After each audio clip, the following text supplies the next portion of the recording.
I spray alcohol around my doorway every single day before stepping inside. Once I cross the threshold, I lock down every possible exit. I remain completely silent even in my sleep because monsters emerge as soon as the sun goes down.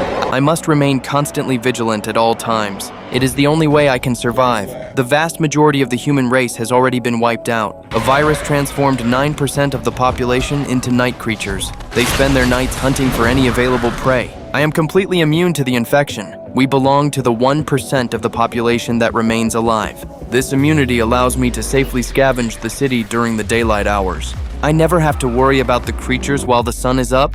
I keep myself in shape by running around the house. I occasionally take time to relax by hitting golf balls off the deck of an aircraft carrier, but I have not given up hope. I am actively trying to develop a cure. My basement has been converted into a laboratory where I test my experimental serum on infected mice. During a routine check of the test subjects, I spotted a breakthrough. One of the infected mice had grown completely calm after receiving my injection. The serum actually appeared to be taking effect. This gave me hope that my formula could finally defeat the virus. I drove out to a pitch-black basement to conduct a live test. I poured a vial of my own blood near the entrance to act as bait.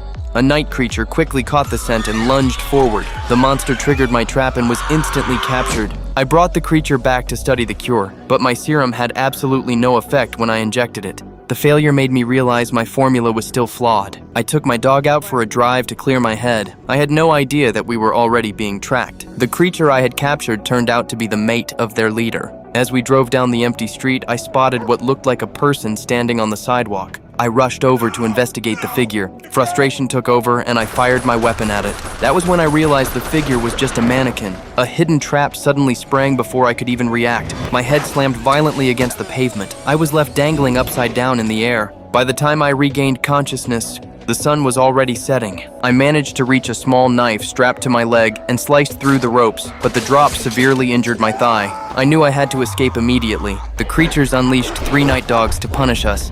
I drew my weapon and started shooting at the vicious animals. My dog leaped into the fight at the very last second to protect me. I eventually managed to put down all 3 attackers, but my companion was left clinging to life. I refused to let the infection claim him. Ignoring my own agonizing pain, I carried him down to the basement lab and administered my serum, but his body quickly began to mutate. I was left with no other option. I had to end his life with my own hands.